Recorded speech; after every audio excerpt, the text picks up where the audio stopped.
Welcome back to जागो लाहौर। नाजरीन, सारे वालिदैन की ख्वाहिश होती है कि उनका बच्चा अच्छी और वाज़ेह गुफ्तगू करे, और अगर छोटी उम्र में ही बच्चों के बोल चाल पर तवज्जो ना दी जाए तो बच्चों को मुस्तकबिल में परेशानी का सामना करना पड़ सकता है। हमारे यहाँ इस हवाले से कोई ख़ास तवज्जो नहीं दी जाती।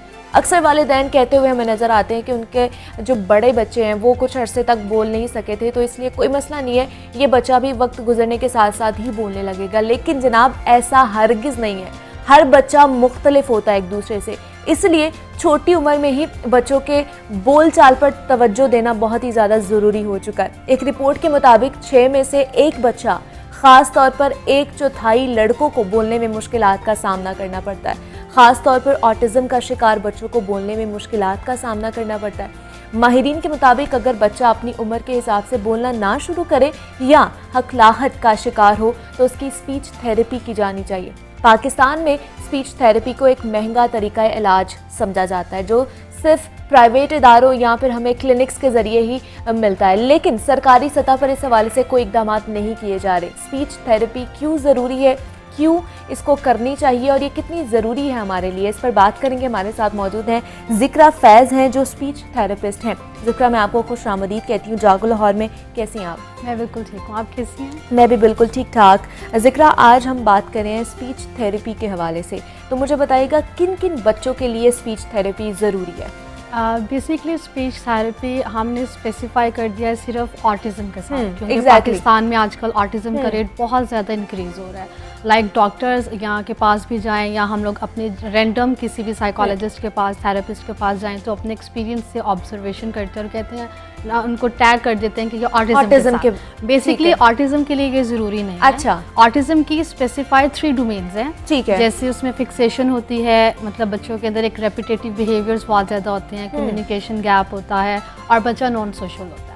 इसमें से अगर बच्चे के अंदर तीनों डोमेन्स इफेक्ट हो रही हैं, देन जो हमारे फिजिशियन है, न्यूरो फिजिशियन है, वो टैग करते हैं, डायग्नोस करते हैं कि इसको ऑटिज़म है। ओके। अगर बच्चे की इसमें से कोई एक डोमेन भी लैक इफेक्ट नहीं हो रही है, लेट्स सपोज कि आप कहते हैं सिर्फ कम्युनिकेशन गैप है, ठीक है, नॉन सोशल नहीं है, फिक्सेशन नहीं है, तो हम ये नहीं कह सकते कि वो ऑटिज़म के साथ है, वो डेवलपमेंटल डिले के साथ भी हो सकता है। ओके, ठीक है। इसमें यह है कि डेवलपमेंटल डिले में हम क्या चीज़ देखेंगे कि अगर एक 6 मंथ का बेबी है और वो क्रॉलिंग करना स्टार्ट कर रहा है, लेकिन एक बच्चा वो 1 ईयर का हो गया या 8 मंथ का, वो क्रॉलिंग नहीं कर रहा, तो दैट्स मीन कहीं डिले आ रहा है। 1 साल का जो बच्चा है वो कुछ वर्ड्स जो हैं वो बोल सकता है, जैसे मामा, बाबा, या वो हमें अंडरस्टैंड करता है, वो सोशल है, हम उसका नेम अगर हम उसको बुलाते हैं तो वो हमें रिस्पॉन्स देता है। लेकिन अगर वो बच्चा नहीं दे रहा तो दैट्स मीन के डिले है। तो ये दोनों बहुत ज़्यादा डिफरेंट चीज़ें हैं जिसको आजकल जो पेरेंट्स हैं स्पेशली यूट्यूब से सर्च करते हैं। अच्छा नहीं, इसको ऑटिज़म है। अगर किसी फ्रेंड ने कहा मैंने डायग्नोस करवाया मेरे बच्चे को ऑटिज़म है, फिर मेरे को भी ऑटिज़म।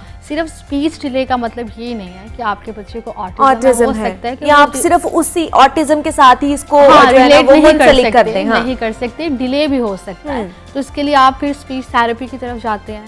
ठीक है, स्पीच थेरेपी के साथ साथ जब बच्चों में ऑब्वियसली सी बात है, जब गैप आता है कम्युनिकेशन का, अब मैं आपसे बात कर रही हूँ, मैं आपके साथ कम्युनिकेट कर रही हूँ, लेकिन जब मैं आपसे कम्युनिकेट ही नहीं कर पा रही, मैंने आपको कुछ कहना है, कुछ चीज़ देनी है, बेसिकली बच्चों को कुछ चाहिए होता है, अब वो आपको नहीं कन्वे कर पा रहे, तो वो क्या करते हैं, उनमें बिहेवियर्स आना शुरू हो जाते हैं, रेपिटेटिव बिहेवियर। ठीक है, हिटिंग करेंगे, बाइटिंग करेंगे, उसके बाद वो पिंचिंग करना स्टार्ट कर देंगे, हेड बैंगिंग करते हैं जो कि बहुत ज़्यादा स्वेयर है, उसके बाद वो खुद को बहुत ज़्यादा हिट करते हैं। अच्छा, तो ये बिहेवियर्स फिर वो कहते हैं अब हमें बिहेवियर थेरेपी की ज़रूरत है। ठीक है, तो बिहेवियर थेरेपी की ज़रूरत क्यों है? क्योंकि कम्युनिकेशन गैप आ रहा है, एक लैक आ रहा है जिसको पेरेंट्स नहीं समझ रहे, और वो सबसे पहले कहाँ जाते हैं?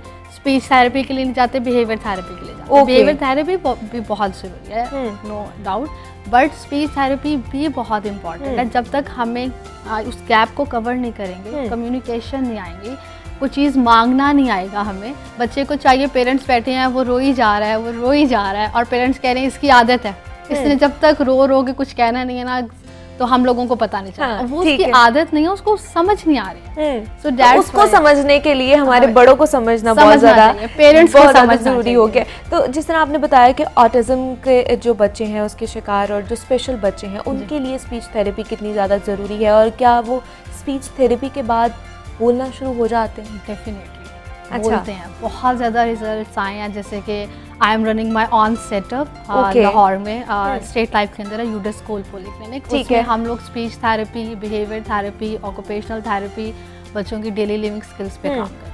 उसमें यह है कि स्पीच थेरेपी के लिए बच्चा हमारे पास आता है, सबसे पहले तो वो न्यूरो फिजिशियन के पास जाते हैं, उसको डायग्नोज करते हैं कि बच्चे को स्पीच प्रॉब्लम है। वो टैग करते हैं कि अच्छा बच्चे को ऑटिज्म है कि नहीं है। पेरेंट्स खुद से मत करें, पेरेंट्स खुद से कह देते हैं अच्छा ऑटिज्म है, बच्चे को ये प्रॉब्लम है, बच्चे टैग दे देते हैं। खुद टैग ना दें, आप प्रॉपर डॉक्टर के पास जाएं। चिल्ड्रन हॉस्पिटल है, आगा खान है, बहुत सारे हॉस्पिटल्स हैं जिसमें डॉक्टर्स बैठे हैं।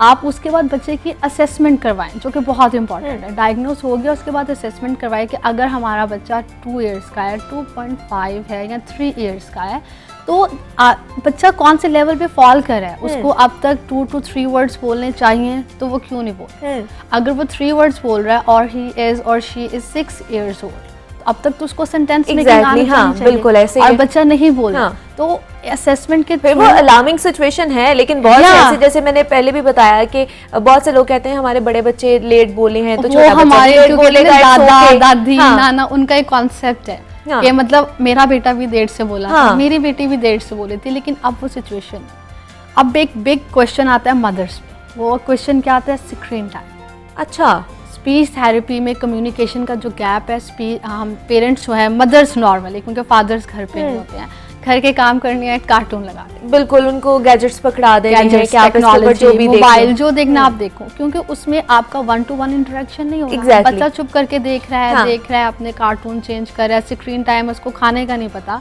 इवन पेरेंट्स बहुत ज़्यादा जो मदर्स आती हैं तो उनका कंसर्न होता है मोबाइल में कार्टून होंगे तो खाना खाया जाएगा। एग्जैक्टली, हाँ, ये बड़ा मसला चल रहा है, क्योंकि ये पेरेंट्स ने शुरू से 2 साल का बच्चा, इवन 1.5 years के बच्चे को पता है स्क्रीन कैसे स्क्रॉल करनी है, मैंने किस तरह हम लोगों ने अपने कार्टून चेंज करने। तो ये गैप सबसे बड़ा जो आजकल एक रिसेंट रिसर्च भी है कि हम लोगों का स्क्रीन टाइम बच्चों का ज़्यादा होता है, उस वजह से भी बच्चों में ऑटिज्म के सिम्टम्स आते हैं। अच्छा, मतलब बच्चे बिल्कुल नॉर्मल उनकी बर्थ है, सब कुछ ठीक है, कुछ डिले नहीं है, लेकिन स्क्रीन टाइम जैसे जैसे इंक्रीज हो रहा है उसकी बच्चे के अंदर वो चीज़, क्योंकि देखें बच्चा पेरेंट्स के साथ इंटरेक्ट नहीं कर रहा, बिल्कुल ऐसे ही है, फैमिली के साथ इंटरेक्ट नहीं कर रहा, बाहर नहीं हो रहा, सोशलाइज नहीं हो रहा, तो एक्टिविटीज नहीं है, सिर्फ गैजेट है और वो है बस, और बच्चा चुप है। पेरेंट्स आए, खाना खा लो, मदर ने खाना खिलाया, सामने कार्टून है और मदर अपना काम करना शुरू हो गई। एक तो ये मसला है जिक्रा, लेकिन हम ये भी देखते हैं कुछ बच्चे इसलिए भी बोल नहीं पाते हैं या बहुत ज़्यादा कंफ्यूज हो जाते हैं कि उनके माँ बाप जो होते हैं वो उनके साथ अंग्रेज़ी बोल रहे होते हैं, उनकी जो बाकी फैमिली होती है, दादा दादी नाना नानी, वो पंजाबी उर्दू बोल रहे होते हैं, तो बच्चे इस वजह से भी